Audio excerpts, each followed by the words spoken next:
a Dios con la sola luz de la razón natural.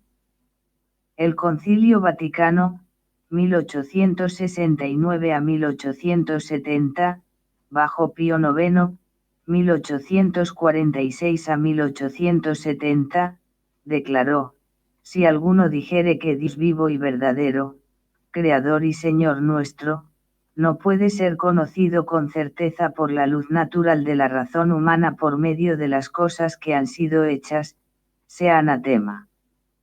DC 1806. La misma Santa Madre Iglesia sostiene y enseña que Dios, principio y fin de todas las cosas, puede ser conocido con certeza por la luz natural de la razón humana partiendo de las cosas creadas cf. DC 1785. El concilio presenta los siguientes elementos: a. El objeto de nuestro conocimiento es Dios uno y verdadero, Creador y Señor nuestro, es por tanto un Dios distinto del mundo y personal. B. El principio subjetivo del conocimiento es la razón natural en estado de naturaleza caída. C. Medios del conocimiento son las cosas creadas. D. Ese conocimiento es de por sí un conocimiento cierto.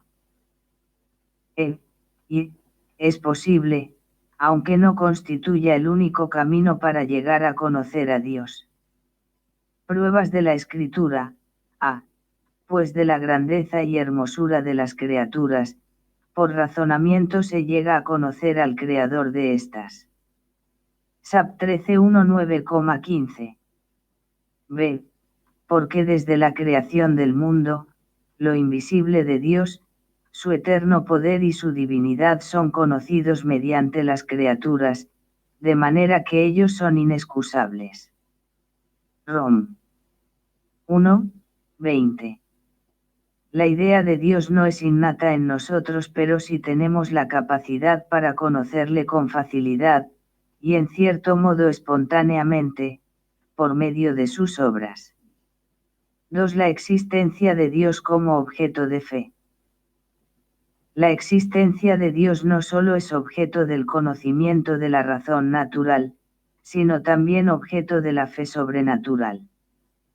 Concilio Vaticano 1869 a 1870, bajo Pío IX 1846 a 1878, 24 de abril de 1870.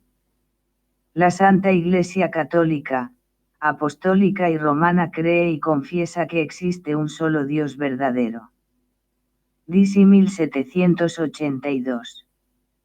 Este mismo concilio condena por herética la negación de la existencia de Dios.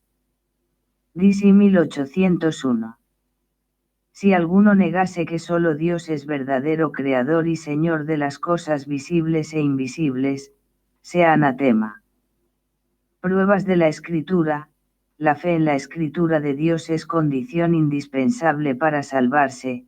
Sin la fe es imposible agradar a Dios, pues es preciso que quien se acerque a Dios crea que existe y que es remunerador de los que le buscan. Hebreos 11,6. La revelación sobrenatural en la existencia de Dios, confirma el conocimiento natural de Dios, hace que todos puedan conocer la existencia de Dios con facilidad. No hay contradicción en que una misma persona pueda tener al mismo tiempo ciencia y fe de la existencia de Dios, ya que en ambos casos diverso el objeto formal, evidencia natural, revelación divina. Al primero llegamos por la razón natural y al segundo por la razón iluminada por la fe. 3. La unicidad de Dios. No hay más que un solo Dios.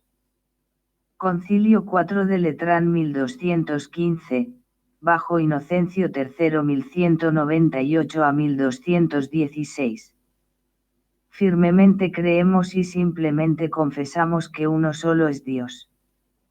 DC 428. La Santa Iglesia Católica, Apostólica y Romana cree y confiesa que hay un solo Dios verdadero y vivo. DC 1782. Pruebas de las Escrituras.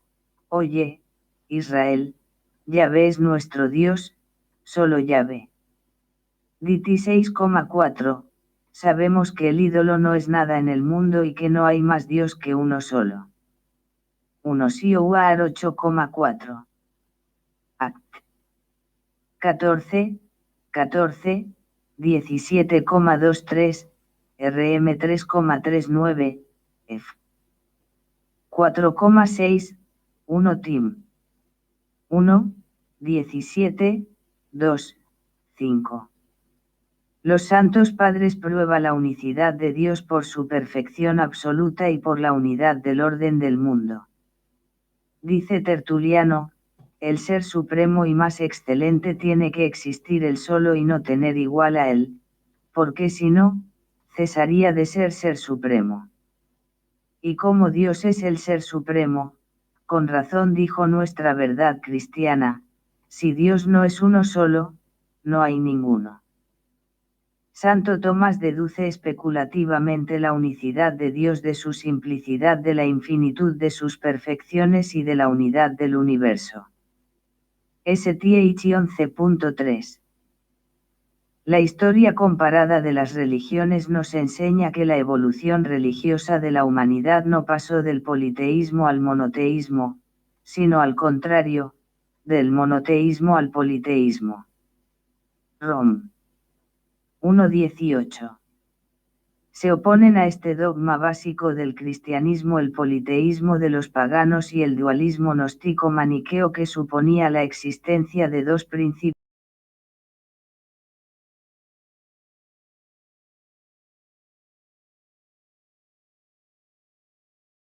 Vaticano asignan a Dios el predicado de eterno. Firmemente creemos y simplemente confesamos, que uno solo es el verdadero Dios, eterno, DC 428.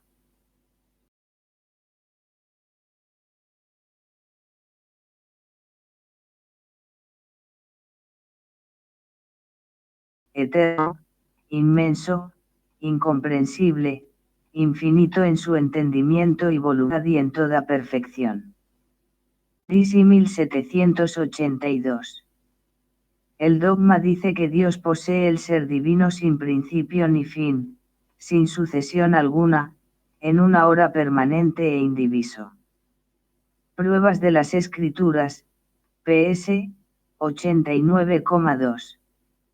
Antes que los montes fueran, y fueran paridos la tierra y el orbe, eres tú desde la eternidad a la eternidad. PS 2,7. Jo. 8:58 Antes que Abraham naciese era yo. Especulativamente, la eternidad de Dios se demuestra por su absoluta inmutabilidad. La razón última de la eternidad de Dios es su plenitud absoluta de ser que excluye toda potencialidad, por tanto toda sucesión. STH 10, 2-3. 5 Trinidad.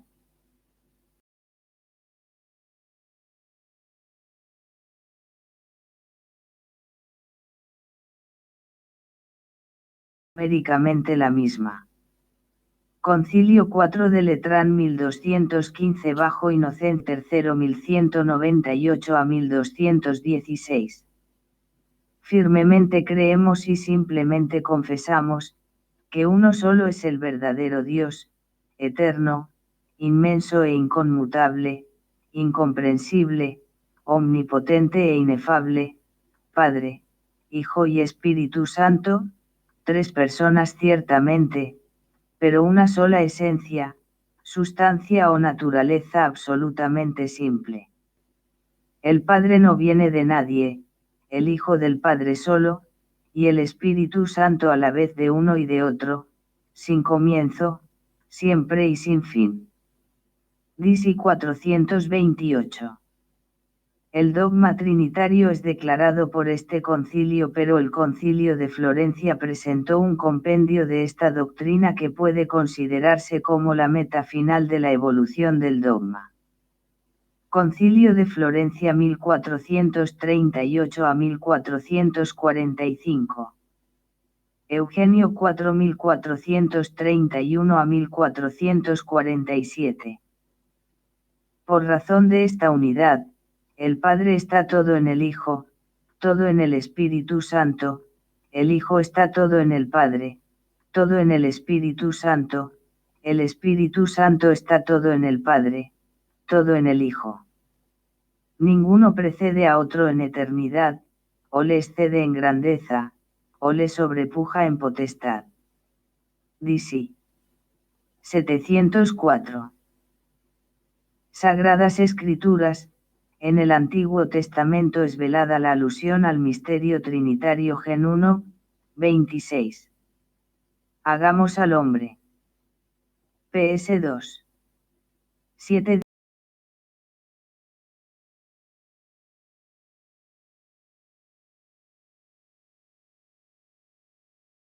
Sobre ti, y la virtud del Altísimo te cubrirá con su sombra, y por esto el Hijo engendró será santo, será llamado Hijo de Dios. Luc 1,35, Espíritu Santo Altísimo e Hijo del Altísimo.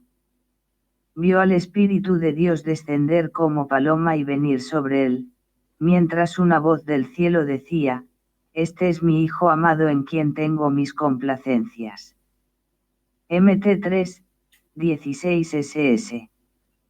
Donde se revela claramente el misterio trinitario es en, id, pues, enseñad a todas las gentes, bautizándolas en el nombre del Padre y del Hijo y del Espíritu Santo. Mt 28, 19. Así como el hombre puede con su sola razón descubrir al Dios uno. Al conocimiento de Dios Trino no puede asomarse si no es a través de la divina revelación. En Dios la acción de entender, lo mismo que la de amar, se identifican con su propia esencia divina, porque su entender y su querer constituyen su mismo ser. Por eso en las dos procesiones divinas, o sea la que da origen al Hijo por vía de generación intelectual y la que da origen al Espíritu Santo por vía de amor procedente del Padre y del Hijo, no se da sucesión alguna, ni prioridad ni posteridad, son eternas con la misma eternidad de Dios. El Padre, en efecto, viendo reflejado en su propia divina esencia a su Verbo divino, que es la imagen perfectísima de sí mismo, le ama con un amor sin límites. Y el Verbo, que es la luz del Padre, su pensamiento eterno, su gloria, su hermosura, el esplendor de todas sus perfecciones infinitas, devuelve a su Padre un amor semejante, igualmente eterno e infinito. Y al encontrarse la corriente de amor que brota del Padre con la que brota del Hijo, salta, por decirlo así, un torrente de llamas que es el Espíritu, amor único, aunque es mutuo, viviente y subsistente, abrazo inefable, vínculo que consume al Padre al Hijo en la unidad del Espíritu Santo. Perfección cristiana. Rollo Marín p. 53. 6. Todo cuanto existe fuera de Dios ha sido sacado de la nada por Dios en cuanto a la totalidad de su sustancia. Concilio Vaticano 1869 a 1870 Pío IX.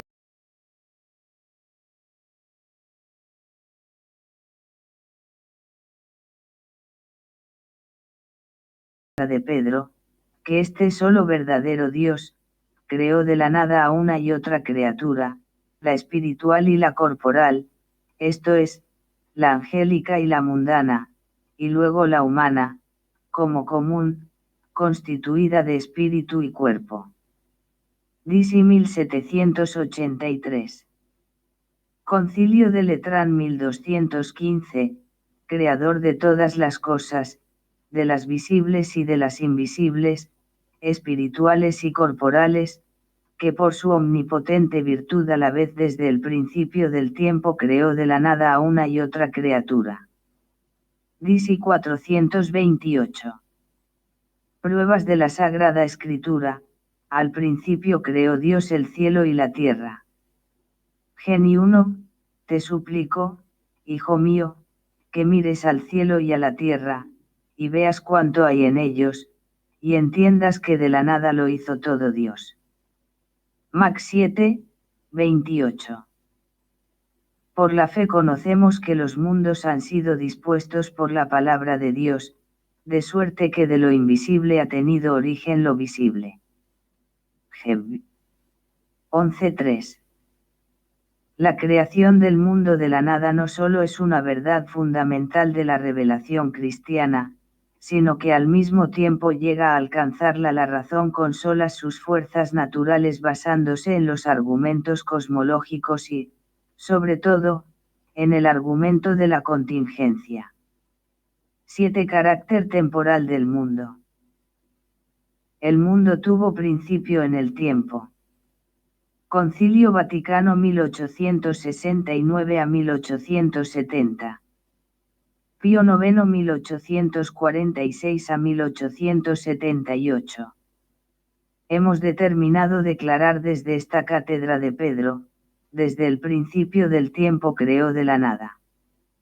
D.C. 1783, creador de todas las cosas. D.C. 428. Pruebas de las Escrituras. Ahora, tú, Padre, glorifícame cerca de ti mismo con la gloria que tuve cerca de ti, antes que el mundo existiera. Jo 17.5, nos eligió en él, antes de la constitución del mundo. F. 1, 4. Desde el principio fundaste tú la tierra. PS 101:26. La doctrina de la eternidad del mundo fue condenada. D.C. 501 a 503 contra la filosofía pagana y el materialismo moderno que suponen la eternidad del mundo, o mejor dicho, de la materia cósmica. La Iglesia enseña que el mundo no existe desde toda la eternidad, sino que tuvo principio en el tiempo. El progreso de la física atómica permite inferir, por el proceso de desintegración de los elementos radiactivos, cuál sea la edad de la Tierra y del universo, probando positivamente el principio del mundo en el tiempo. Discurso de Pío XII, 22 de noviembre 1951. Sobre la demostración de la existencia de Dios a la luz de las modernas ciencias naturales. 8. Conservación del mundo. Dios conserva en la existencia a todas las cosas creadas. Concilio Vaticano 1869 a 1870. Pío IX 1846-1877.24 Abril de 1870 La Iglesia Católica declara desde esta cátedra: todo lo que Dios creó, con su providencia lo conserva y gobierna. D.C. 1784 Pruebas de la Sagrada Escritura, Salm 11,26 ¿Y cómo podría subsistir nada si tú no quisieras o cómo podría conservarse sin ti? Punto. Jo. 5, 17. Mi Padre sigue obrando todavía y yo también obro. Col 1, 17. Todo subsiste por él. La acción conservadora de Dios es un constante influjo causal por el que mantiene a las cosas en la existencia.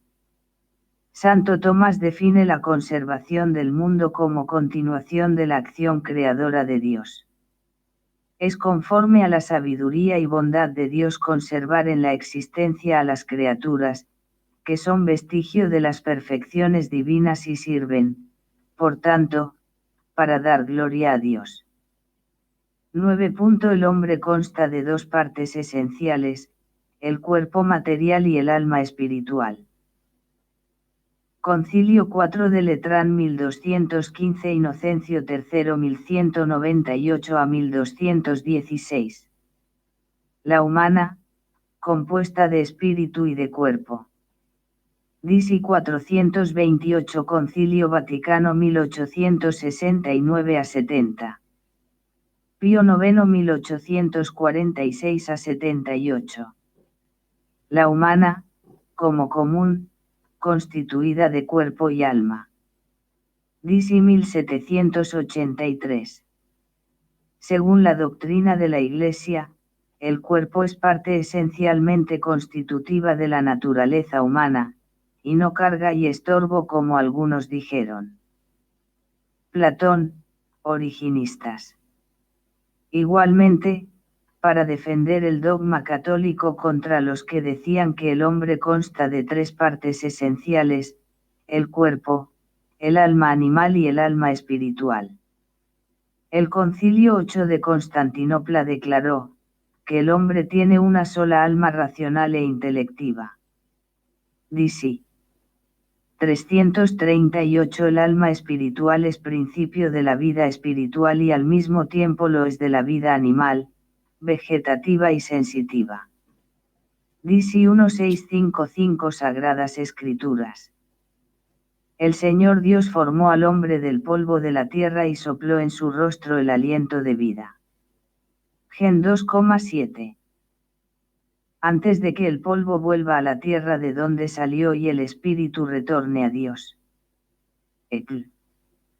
12,7. No tengáis miedo a los que matan el cuerpo, que al alma no pueden matarla, temed más bien a aquel que puede perder el alma y el cuerpo en la gehenna. Mt 10, 28. Se prueba especulativamente la unicidad del alma en el hombre por testimonio de la propia conciencia, por la cual somos conscientes de que el mismo yo es principio de la actividad espiritual lo mismo que de la sensitiva y vegetativa. 10. El pecado de Adán se propaga a todos sus descendientes por generación, no por imitación. Concilio de Trento 1545 a 63. Paulo III 1534 a 49. Decreto sobre el pecado original. 17 de junio de 1546. Si alguno afirma que la prevaricación de Adán le dañó a él solo y no a su descendencia. Si alguno afirma que este pecado de Adán, que es por su origen uno solo y transmitido a todos por propagación, no por imitación, está como propio en cada uno. Disi 789 a 90. El tridentino condena la doctrina de que Adán perdió para sí solo, y no también para nosotros, la justicia y santidad que había recibido de Dios. Positivamente enseña que el pecado, que es muerte del alma, se propaga de Adán a todos sus descendientes por generación no por imitación, y que es inherente a cada individuo. Tal pecado se borra por los méritos de la redención de Cristo, los cuales se aplican ordinariamente tanto a los adultos como a los niños por medio del sacramento del bautismo. Por eso, aún los niños recién nacidos reciben el bautismo para remisión de los pecados. Disi 791. Sagrada Escritura, he aquí que nací en culpa y en pecado me concibió mi madre. PS 50,7. Así pues, por un hombre entró el pecado en el mundo, así la muerte pasó a todos los hombres, por la obediencia de uno muchos serán hechos justos. Rom. 5, 12 a 21. El efecto del bautismo, según la doctrina del Concilio de Trento, es borrar realmente el pecado en nosotros y no lograr tan solo que no se nos impute una culpa extraña. Disi. 792-11. Jesucristo es verdadero Dios e Hijo de Dios por esencia. Símbolo quicunque del Concilio de Toledo año 400 a 447. Es necesario para la eterna salvación creer también fielmente en la encarnación de nuestro Señor Jesucristo, Hijo de Dios, es Dios y hombre. Es Dios engendrado de la sustancia del Padre antes de los siglos. Disi 40. El dogma dice que Jesucristo posee la infinita naturaleza divina con todas sus infinitas perfecciones por haber sido engendrado eternamente por Dios. Sagradas Escrituras, títulos que aluden a la dignidad divina del Mesías, Emmanuel. Dios con nosotros is. 7, 14, 8,8. Admirable consejero. Varón fuerte. Padre del siglo futuro. Príncipe de la paz. Is 9:6. Tú eres mi Hijo amado, en ti tengo puestas mis complacencias. Bautismo, Jordán. Mt 23, 17. Este es mi Hijo amado, escuchadle. Tabor. Mt 17,5. ¿No sabías que yo debo emplearme en las cosas que miran al servicio de mi Padre? Luke 2, 49. Todas las cosas las ha puesto el Padre en mis manos y nadie conoce al Hijo sino el Padre, ni conoce ninguno al Padre, sino el Hijo, y aquel a quien el Hijo quisiere revelarlo. Mt 11, 27. Jesús equipara su conocimiento al conocimiento divino del Padre, porque posee en común con el Padre la sustancia divina. Los milagros son otra prueba de la divinidad de Cristo. Las obras que hago en nombre de mi Padre dan testimonio de mí. Jo. 10, 25. 12. Las dos naturalezas de Cristo, después de su misión poseyendo íntegro su modo propio de ser sin transformarse o mezclarse. San León y el Magno 440 a 461 Epístola dogmática, del 13 de junio de 449. Quedando pues, a salvo la propiedad de una y otra naturaleza, naturaleza íntegra y perfecta de verdadero hombre, nació Dios verdadero, entero en lo suyo, entero en lo nuestro. DC 143 SS. Concilio de Calcedonia 451 4 Ecuménico. Nuestro Señor Jesucristo, el mismo perfecto en la divinidad y el mismo perfecto en la humanidad, que se ha de reconocer en dos naturalezas, sin confusión, sin cambio, sin división, sin separación, en modo alguno borrada la diferente naturaleza por causa de la unión, conservando cada naturaleza su propiedad y concurriendo en una sola persona. DC 148. Todo esto indica que Cristo es poseedor de una íntegra naturaleza divina y de una íntegra naturaleza humana. La prueba está en los milagros y en el padecimiento. Sagradas Escrituras, y la palabra se hizo carne. Y en 1, 14.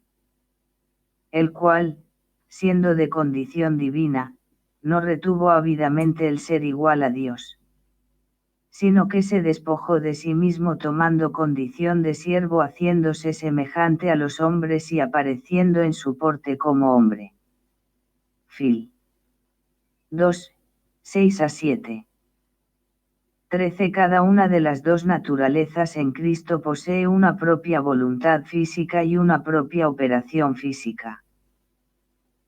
3. Concilio de Constantinopla 680 a 681. San Agatón 678 a 681. Proclamamos igualmente, conforme a la enseñanza de los santos padres, que en él hay también dos voluntades físicas, y dos operaciones físicas indivisamente, incorruptiblemente, inseparablemente, inconfusamente. Y estas dos voluntades físicas no se oponen a la otra como afirman los impíos herejes. DC 291. F. DC 263 a 288. Sagradas Escrituras, no como yo quiero, sino como tú quieres. Mt 26,39. No se haga mi voluntad sino la tuya. LC 22, 42. He descendido del cielo, no para hacer mi voluntad, sino la voluntad del que me ha enviado. Yin 6, 38. Nadie me la quita, yo la doy voluntariamente. Tengo poder para darla y poder recobrarla de nuevo. Yin 10, 18. A pesar de la dualidad física de las dos voluntades, existió y existe unidad moral, porque la voluntad humana de Cristo se conforma con libre subordinación, de manera perfectísima, a la voluntad divina. 14. Jesucristo, aun como hombre, es hijo natural de Dios. Concilio de Trento 1545 a 1563, sesión 4-13 de enero de 1547. Paulo III 1534 a 1549. El Padre Celestial, cuando llegó la plenitud, envió a los hombres a su Hijo Cristo Jesús. DC 794, 299, 309. Sagradas Escrituras, Dios no perdonó a su propio Hijo, antes le entregó por todos nosotros. Rom. 8, 32. Tanto amó Dios al mundo que le dio a su Hijo unigénito. Y una voz que salía de los cielos decía: Este es mi Hijo amado, en quien me complazco. Mt 3, 17. Y la palabra se hizo carne, y puso su morada entre nosotros, y hemos contemplado su gloria, gloria que recibe del Padre como Hijo único, lleno de gracia y verdad. Yin 14. Los santos padres siempre rechazaron la doctrina de la doble filiación en Cristo. El sentido del dogma es: la persona que subsiste en la naturaleza humana, de Cristo, es el Hijo natural de Dios. La filiación es propiedad de la persona, no de la naturaleza. En Cristo no hay más que una persona que procede del Padre por generación eterna, por lo mismo en Cristo no puede haber más que una filiación de Dios, la natural. 15. El hombre caído no podía redimirse a sí mismo. Concilio de Trento 1545 a 1563. Paulo III 1534 a 1549. El concilio enseña que los hombres caídos eran de tal forma esclavos del pecado y se hallaban bajo la servidumbre del demonio y de la muerte, que ni los gentiles podían librarse ni levantarse con la fuerza de la naturaleza, ni los judíos podían hacerlo tampoco con la letra de la ley maseica. DC 793. Concilio Vaticano II. Decreto ad gentes N8. Solamente un acto libre por parte del amor divino podía restaurar el orden sobrenatural, destruido por el pecado. Se opone a la doctrina católica el pelagianismo, según el cual el hombre tiene en su libre voluntad el poder de redimirse a sí mismo, y es contrario también al dogma católico el moderno racionalismo, con sus diversas teorías de autorredención. Sagradas Escrituras. Pues todos pecaron y todos están privados de la gloria de Dios, gracia de justificación, y ahora son justificados gratuitamente por su gracia, por la redención de Cristo Jesús. El pecado en cuanto a la acción de la criatura es finito, en cuanto a la ofensa a Dios infinito, por tanto exige una satisfacción de valor infinito. 16. Cristo se inmola a sí mismo en la cruz como verdadero y propio sacrificio. Concilio de Trento 1545 a 1563. Pío IV 1559 a 1565. 17 de septiembre 1562. El Sacrosanto Concilio enseña, declara, manda, que en la misa se contiene e incruentamente se inmola aquel mismo Cristo que una sola vez se ofreció el mismo cruentamente en el altar de la cruz. 1940-122-951. Sagradas Escrituras, he aquí el Cordero de Dios que quita los pecados del mundo. Y en 1:29. Cristo nos amó y se entregó por nosotros en oblación y sacrificio a Dios. F. 5:2. Porque nuestro Cordero Pascual Cristo ya ha sido inmolado. Rom.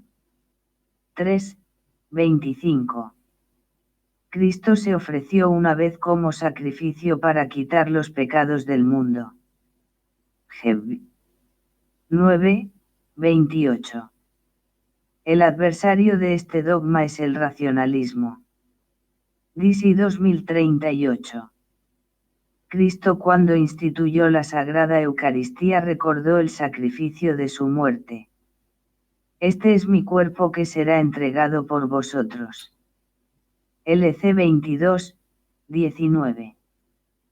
Cristo, en cuanto a su naturaleza humana, era al mismo tiempo sacerdote y ofrenda. En cuanto a su naturaleza divina, juntamente con el Padre y el Espíritu Santo, era el que recibía el sacrificio. 17. Cristo nos rescató y reconcilió con Dios por medio del sacrificio de su muerte en la cruz. Concilio de Trento 1545 a 1563, Pío IV 1559 a 1565. El concilio, por ilustración del Espíritu Santo, enseña, declara y manda.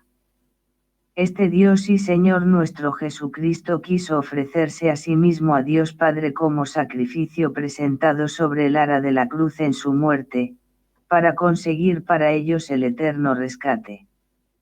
DC 938. Que nos reconcilió con Dios por medio de su sangre, haciéndose por nosotros justicia, santidad y redención. DC 790. Sagradas Escrituras, precio del rescate por muchos MT 20,28, el cual se dio a sí mismo en precio del rescate 1 Tim 2,6, son justificados por su gracia. Rom. 3,24. Él se dio a sí mismo por nosotros para redimirnos de toda iniquidad. 1 Tim 2,14. Esta es mi sangre del testamento que se derrama por muchos para remisión de los pecados. MT 26:28. San Pablo atribuye a la muerte de Cristo la reconciliación de los pecadores con Dios, es decir, la restauración de la antigua relación de hijos y amigos con Dios. Rom. 5:10. 18. Al tercer día después de su muerte, Cristo resucita glorioso de entre los muertos. 11. Concilio de Toledo 675, Adrodato 672 a 676. Al tercer día, resucitado por su propia virtud, se levantó del sepulcro. DC 286. La razón de ello fue la unión hipostática. La causa principal de la resurrección fue el Logos en común con el Padre y el Espíritu Santo. Fueron causa instrumental las partes de la humanidad de Cristo unidas hipostáticamente con la divinidad, es decir, el alma y el cuerpo. Es negada la resurrección de Cristo por todas las formas de racionalismo, antiguo y moderno. Condenó Pío X, DC 2036. Sagradas Escrituras, no dejarás tú mi alma en el infierno, no dejarás que tu justo experimente la corrupción. DC 1510. Cristo lo predijo, porque de la misma manera que Jonás estuvo en el vientre del cetáceo 3 días y 3 noches, así también el Hijo del Hombre estará en el seno de la tierra 3 días y 3 noches. MT 12:40.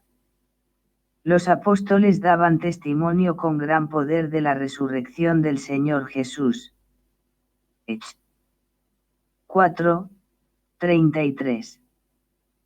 Desde el punto de vista apologético, la resurrección es el argumento más decisivo sobre la verdad de las enseñanzas de nuestro Señor, y si no resucitó Cristo, vacía es nuestra predicación, vacía también vuestra fe. 1 Sioar 15:14. 19 Cristo subió en cuerpo y alma a los cielos y está sentado a la diestra de Dios Padre. Inocencio III 1198 a 1216 4 Concilio de Letrán 1215. Fielmente creemos y simplemente confesamos resucitó de entre los muertos y subió al cielo en cuerpo y alma. Disi 429. Todos los símbolos de la fe confiesan, de acuerdo con el símbolo apostólico, subió a los cielos y está sentado a la diestra de Dios Padre. Cristo subió a los cielos por su propia virtud. Es contrario a este dogma el racionalismo. El testimonio claro de esta verdad en la época apostólica no deja espacio de tiempo suficiente para la formación de leyendas. Sagradas Escrituras, Cristo la había predicho, el Espíritu es el que da vida, la carne no sirve para nada.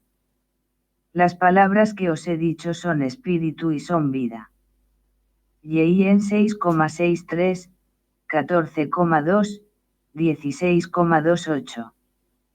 La realizó delante de testigos, con esto, el Señor Jesús, después de hablarles, fue elevado al cielo y se sentó a la diestra de Dios. MC 16,19, LC 24,51. Importancia. En el aspecto cristológico es la elevación definitiva de la naturaleza de Cristo. En el aspecto soteriológico, es la coronación final de toda la obra redentora.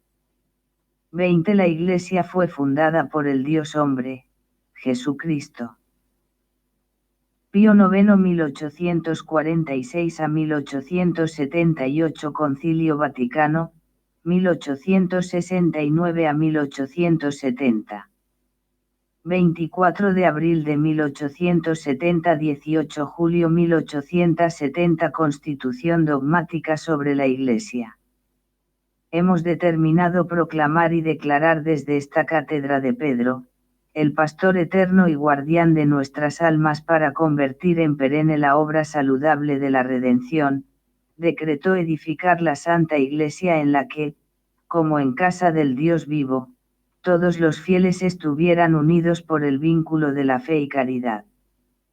Pío X contra los errores modernistas declaró, la Iglesia fue fundada de manera inmediata y personal por el Cristo verdadero e histórico durante el tiempo de su vida sobre la tierra. Disi 2145. ¿Qué quiere decir que Cristo fundó la Iglesia? Que Él puso los fundamentos substanciales de la misma en cuanto a doctrina, culto y constitución. Los reformadores enseñaron que Cristo había fundado una iglesia invisible. La organización jurídica era pura institución humana. Sagradas Escrituras, MT 4,18. Escoge a 12 para que le acompañaran y enviarlos a predicar, con poder de expulsar a los demonios. LC 16,13. Les llamó apóstoles, enviados, legados. Les enseñó a predicar MC 4,34, MT 13,52. Les dio poder de atar y desatar. MT 18,17. De celebrar la Eucaristía LC 22,19. De bautizar MT 28,19. 21 Cristo constituyó al apóstol San Pedro como primero entre los apóstoles y como cabeza visible de toda la Iglesia, confiriéndole inmediata y personalmente el primado de jurisdicción.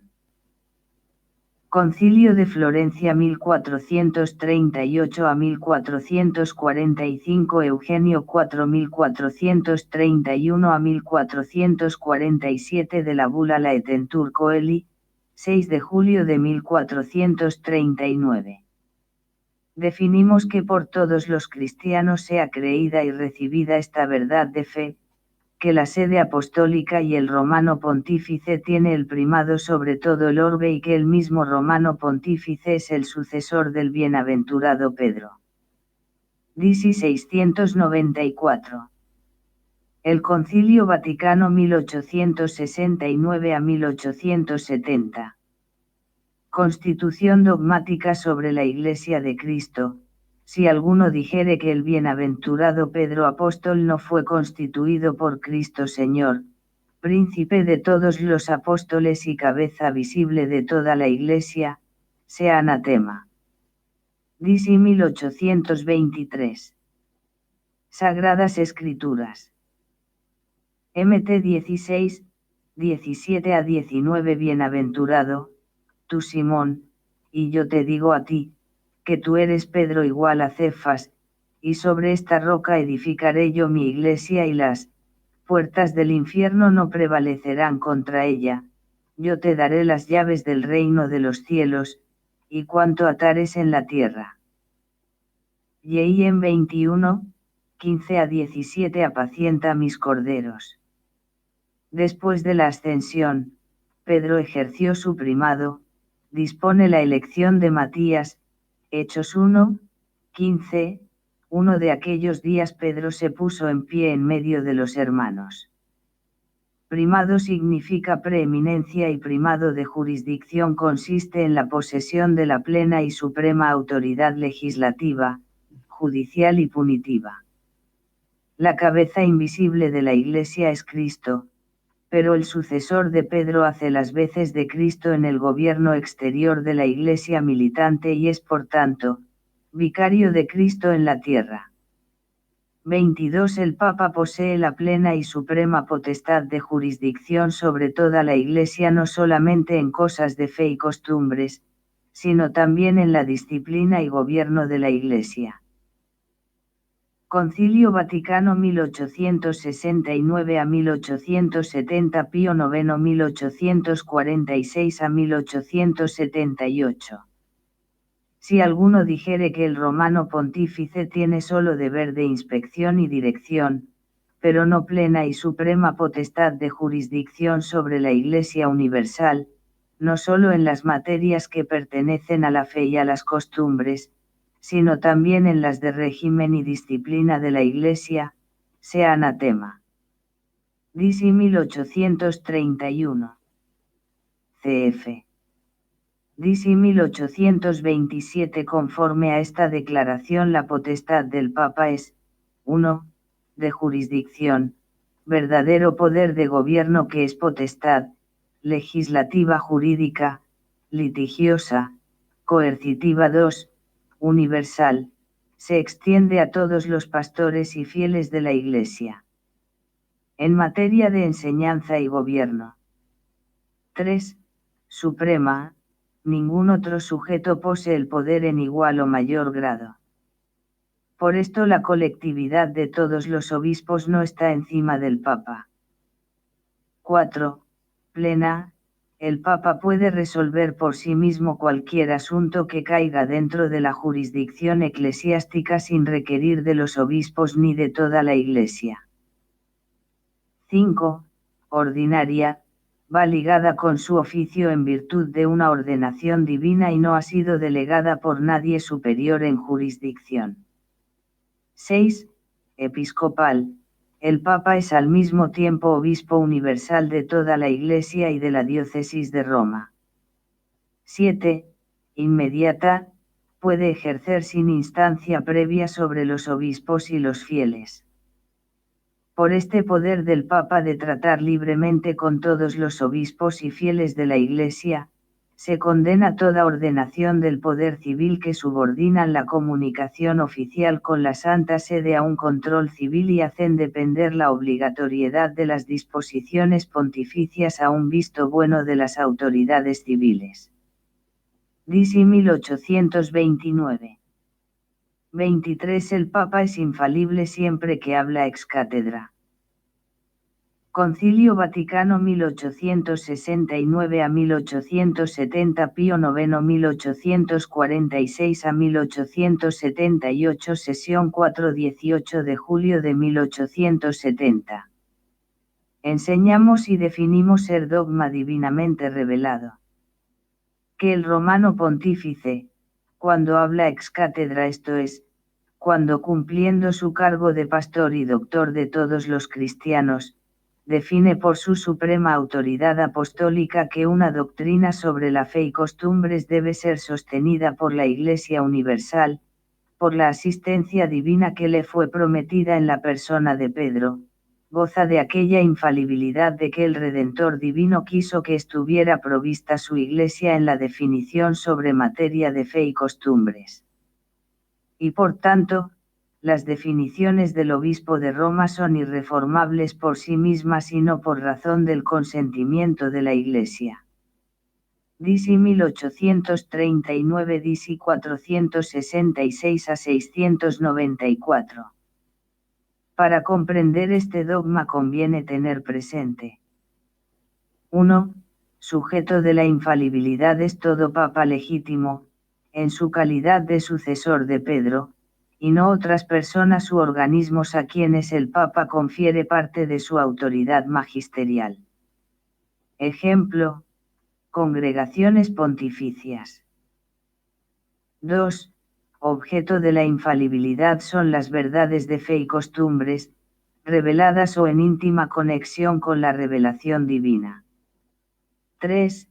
Condición de la infalibilidad es que el Papa hable ex cátedra, que hable como pastor y maestro de todos los fieles haciendo uso de su suprema autoridad. B. Que tenga intención de definir alguna doctrina de fe o costumbres para que sea creída por todos los fieles. Las encíclicas pontificias no son definiciones ex cátedra. 4. Razón de la infalibilidad es la asistencia sobrenatural del Espíritu Santo que preserva al Supremo Maestro de la Iglesia de todo error. 5. Consecuencia de la infalibilidad es que la definición ex cátedra de los papas sean por sí mismas irreformables, sin la intervención ulterior de ninguna autoridad.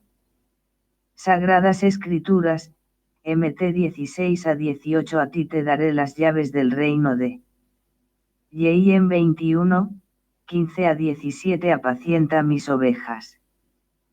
LC 22, 31. Yo he rogado por ti, para que tu fe no desfallezca, confirma a tus hermanos.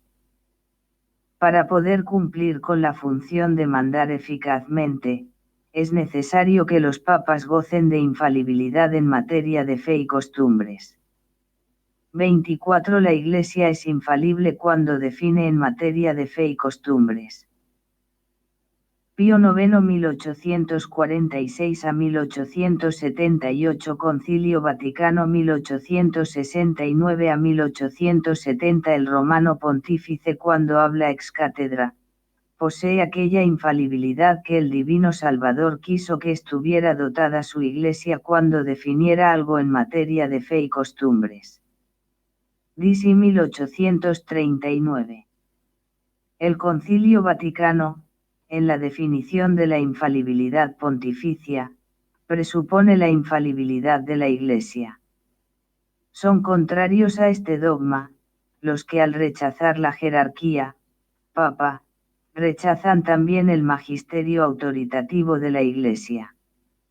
Sagradas Escrituras, la razón intrínseca de la infalibilidad de la Iglesia radica en la asistencia del Espíritu Santo, que Cristo prometió a sus apóstoles para desempeño de su misión de enseñar.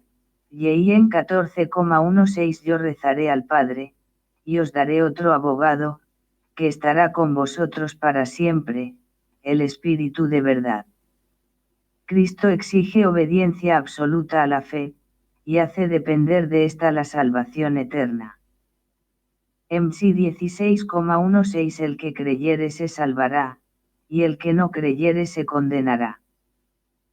LC 10,16 El que a nosotros oye a mí me oye, el que a vosotros desprecia a mí me desprecia.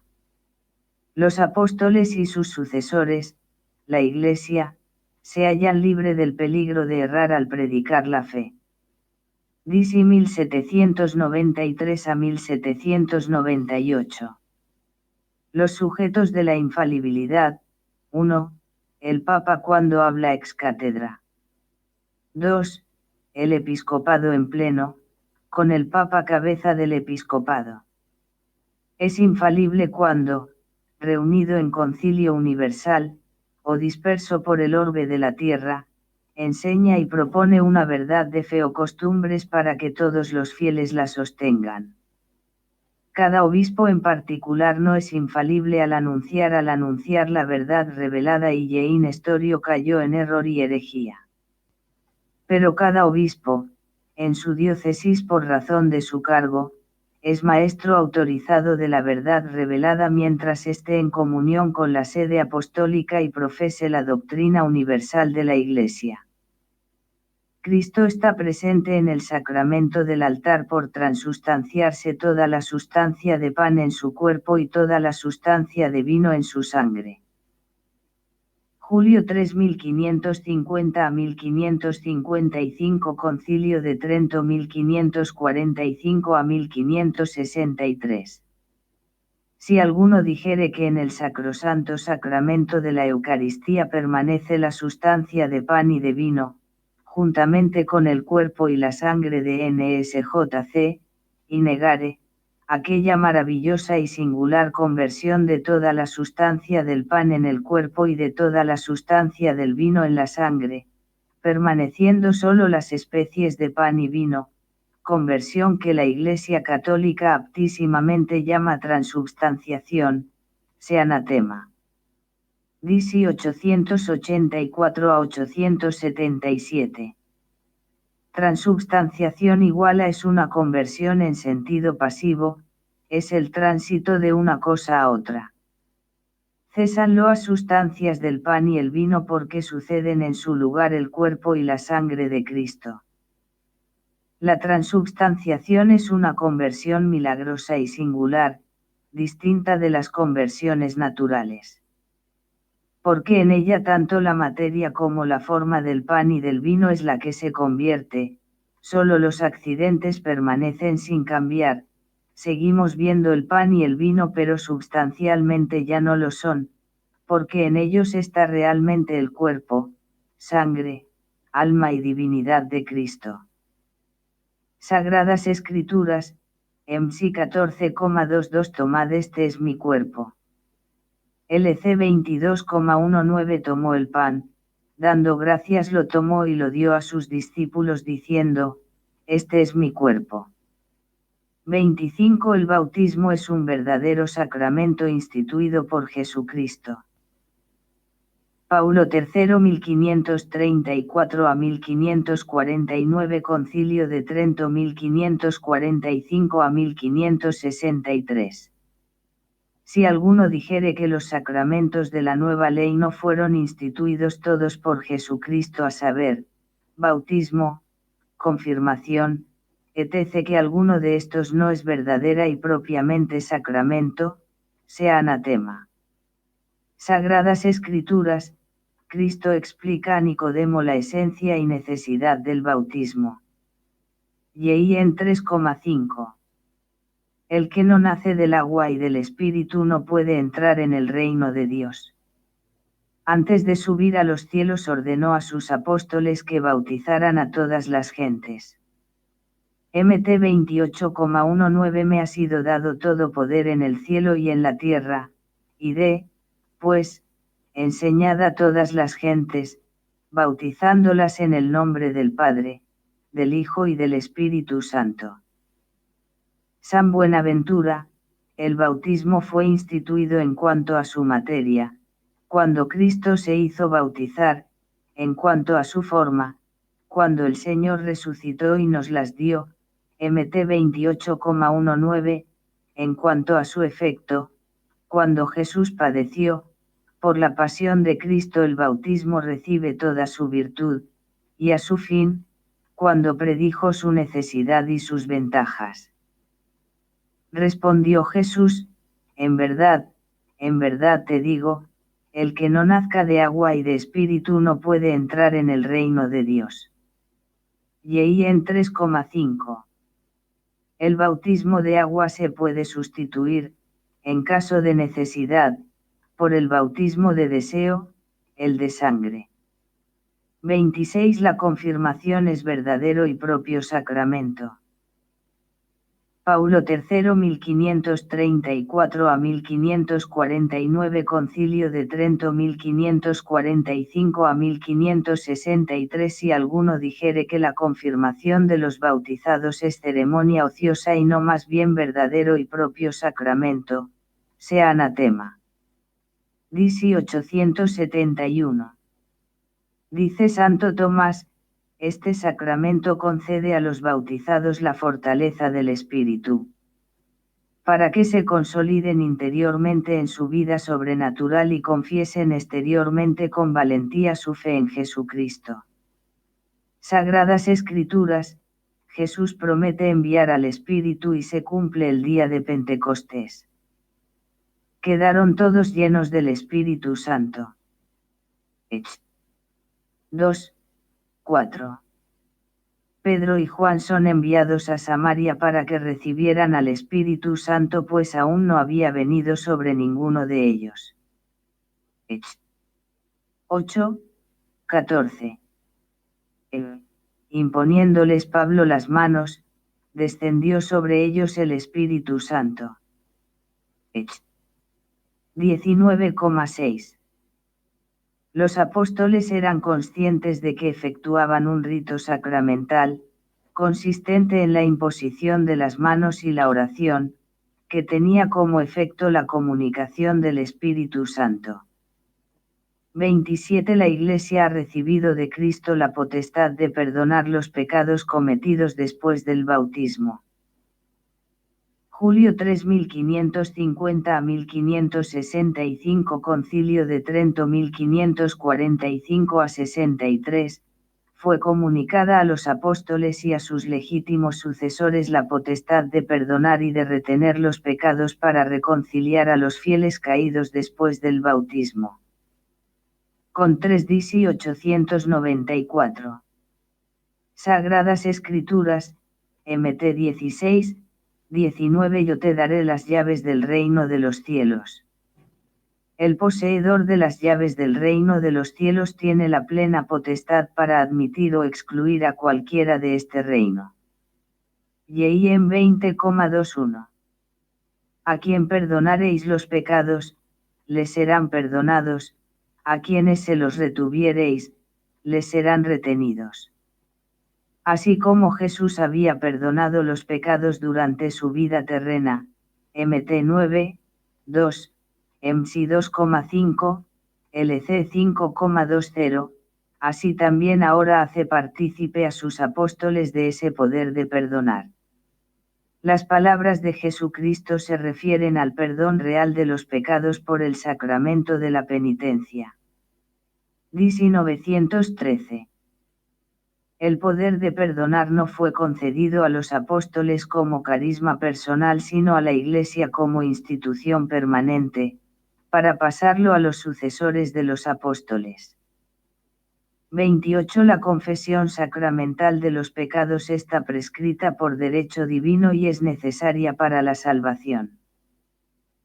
Julio 3 1550 a 1555 Concilio de Trento 1545 a 63.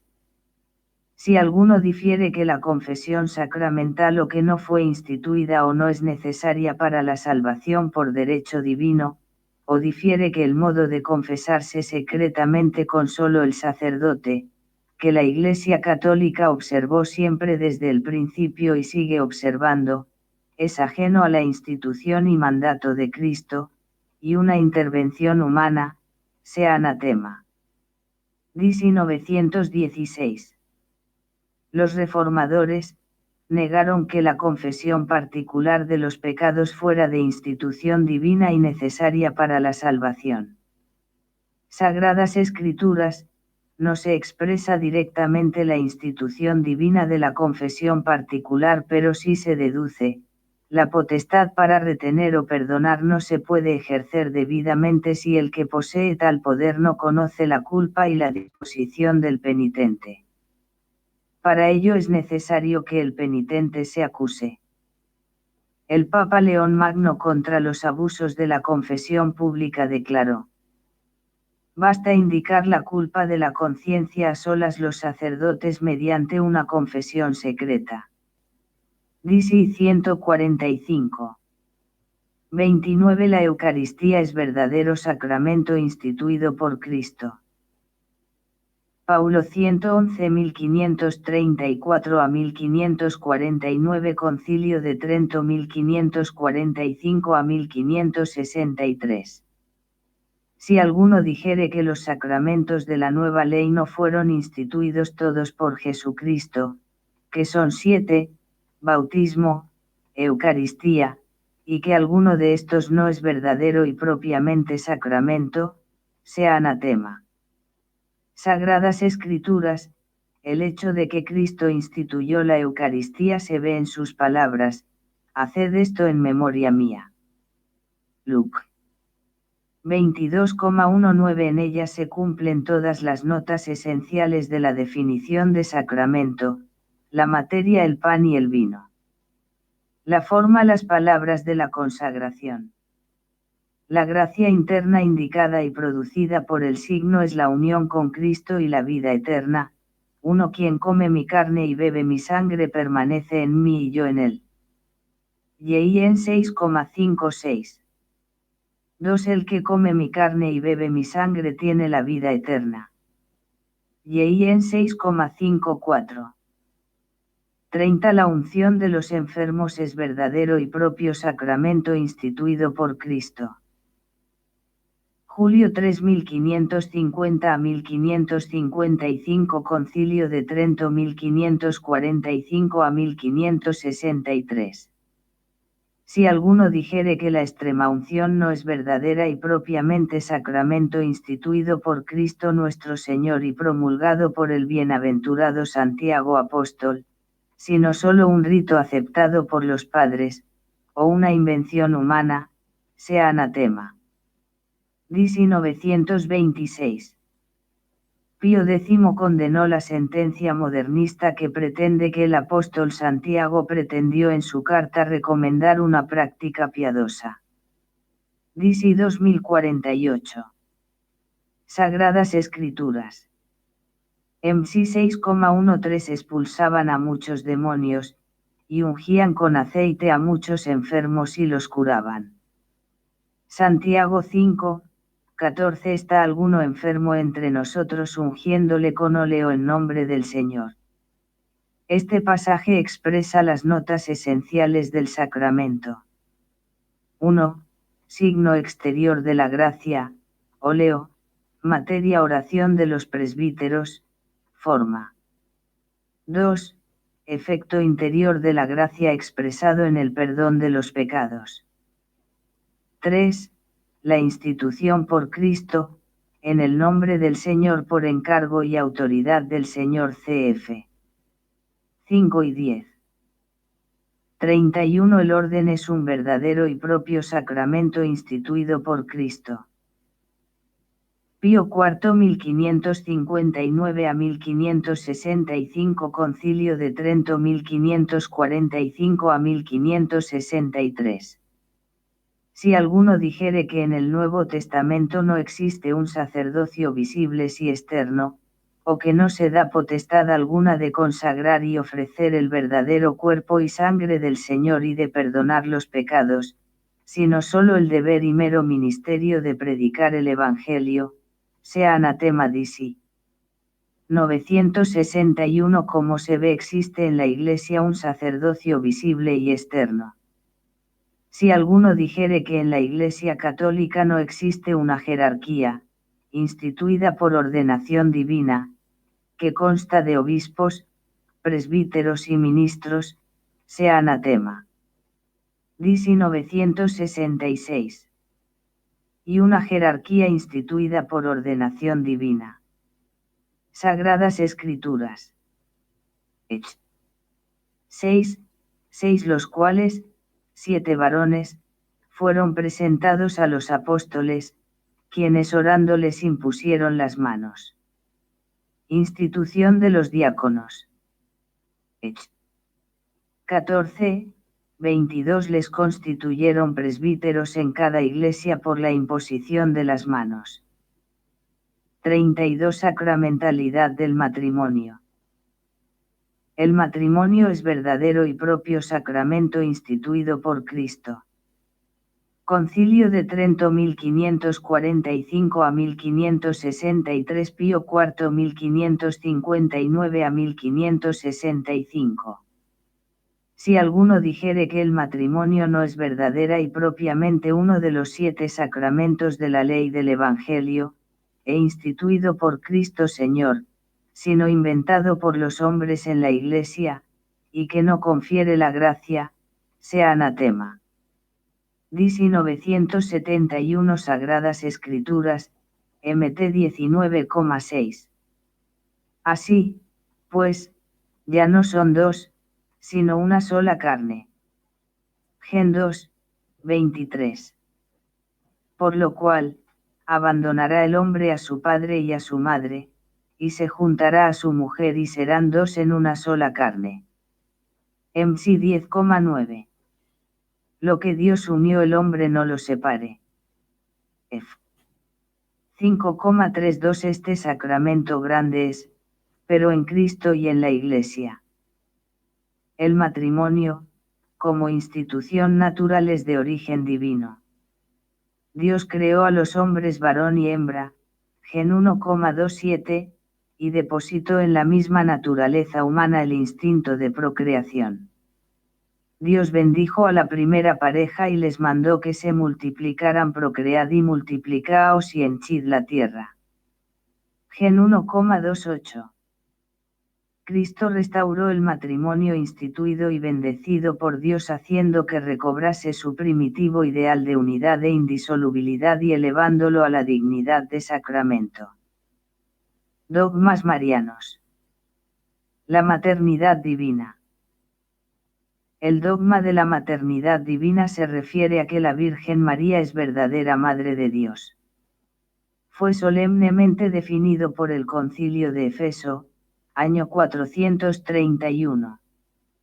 Tiempo después, fue proclamado por otros concilios universales, el de Calcedonia y los de Constantinopla. El Concilio de Efeso, del año 431, siendo Papa San Clementino y, 422 a 432, definió: si alguno no confesare que el Emmanuel, Cristo, es verdaderamente Dios, y que por tanto, la Santísima Virgen es Madre de Dios, porque parió según la carne al Verbo de Dios hecho carne, sea anatema. El Concilio Vaticano II hace referencia del dogma así: desde los tiempos más antiguos, la bienaventurada Virgen es honrada con el título de Madre de Dios, a cuyo amparo los fieles acuden con sus súplicas en todos sus peligros y necesidades. Constitución Dogmática Lumen Gentium, 66.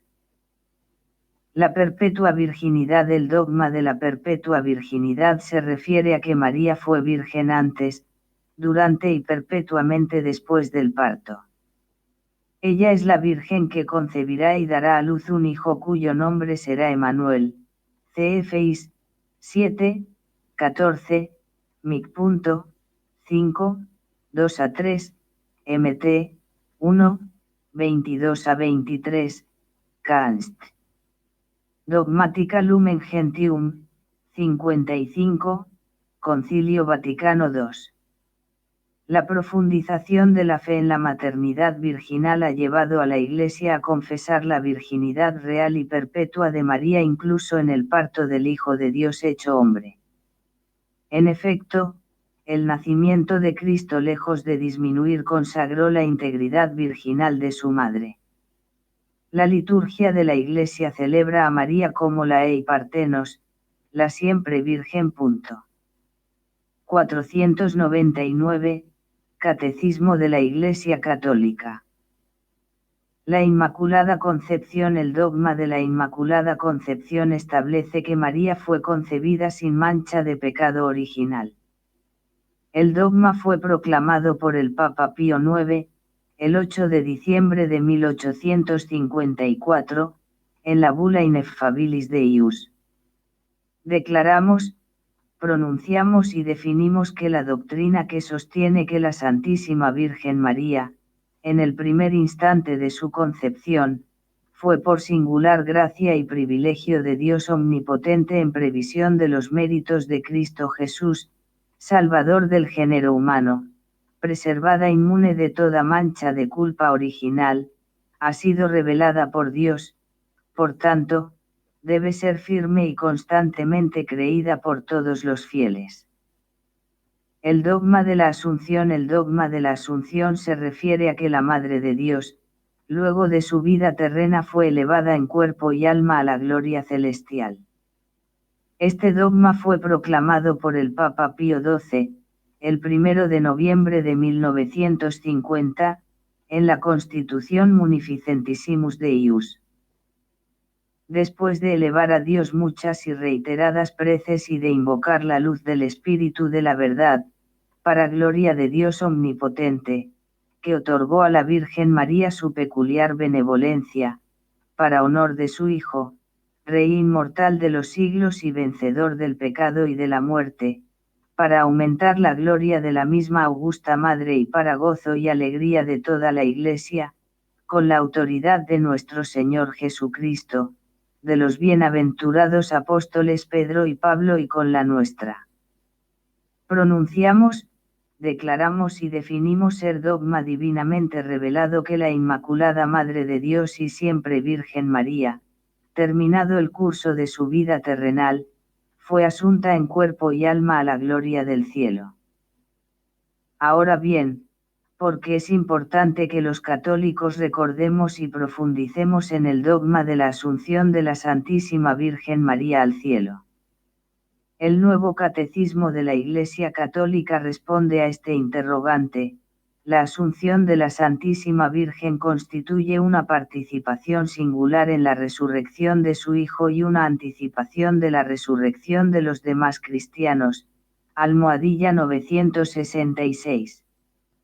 La importancia de la Asunción para nosotros, hombres y mujeres de comienzos del tercer milenio de la era cristiana, radica en la relación que hay entre la resurrección de Cristo y la nuestra. La presencia de María, mujer de nuestra raza, ser humano como nosotros, quien se halla en cuerpo y alma ya glorificada en el cielo, es eso, una anticipación de nuestra propia resurrección. Más aún, la asunción de María en cuerpo y alma al cielo es un dogma de nuestra fe católica, expresamente definido por el Papa Pío XII hablando ex cátedra. ¿Y qué es un dogma? Puesto en los términos más sencillos, dogma es una verdad de fe, revelada por Dios, en la Sagrada Escritura o contenida en la tradición, y que además es propuesta por la Iglesia como realmente revelada por Dios.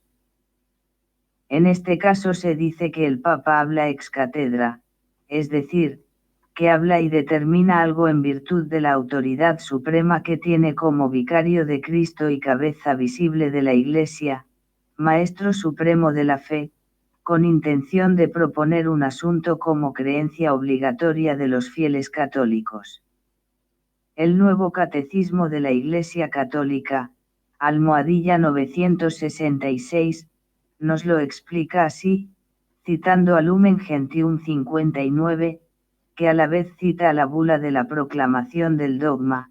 Finalmente, la Virgen Inmaculada, preservada libre de toda mancha de pecado original, terminado el curso de su vida en la tierra, fue llevada a la gloria del cielo y elevada al trono del Señor como Reina del universo, para ser conformada más plenamente a su Hijo, Señor de los señores y vencedor del pecado y de la muerte.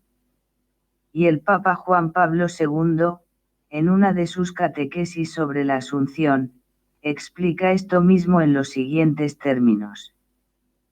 El dogma de la Asunción afirma que el cuerpo de María fue glorificado después de su muerte. En efecto, mientras para los demás hombres la resurrección de los cuerpos tendrá lugar al fin del mundo, para María la glorificación de su cuerpo se anticipó por singular privilegio. J.P. 2 de julio de 1997. Contemplando el misterio de la Asunción de la Virgen, es posible comprender el plan de la providencia divina con respecto a la humanidad.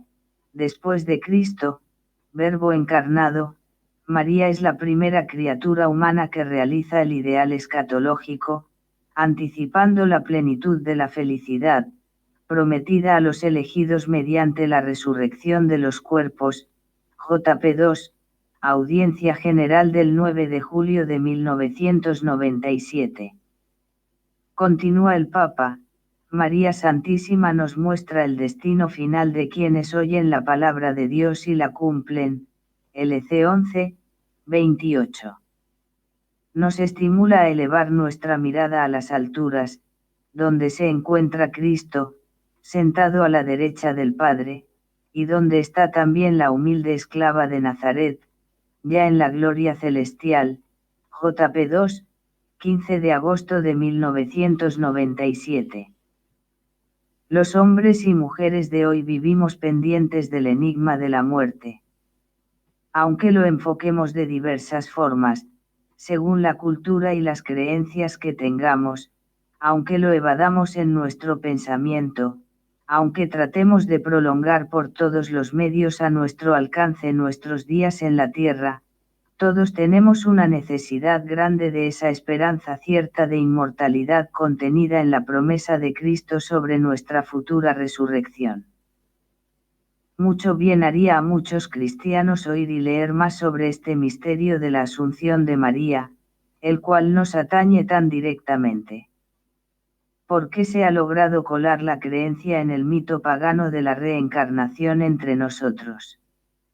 Si pensamos bien, estas ideas extrañas a nuestra fe cristiana se han ido metiendo en la medida que hemos dejado de pensar, de predicar y de recordar los misterios, que como el de la Asunción, tienen que ver con la otra vida, con la escatología, con las realidades últimas del ser humano. El misterio de la Asunción de la Santísima Virgen María al cielo nos invita a hacer una pausa en la agitada vida que llevamos para reflexionar sobre el sentido de nuestra vida aquí en la tierra, sobre nuestro fin último, la vida eterna, junto con la Santísima Trinidad, la Santísima Virgen María y los ángeles y santos del cielo. El saber que María ya está en el cielo gloriosa en cuerpo y alma, como se nos ha prometido a aquellos que hagamos la voluntad de Dios, nos renueva la esperanza en nuestra futura inmortalidad y felicidad perfecta para siempre.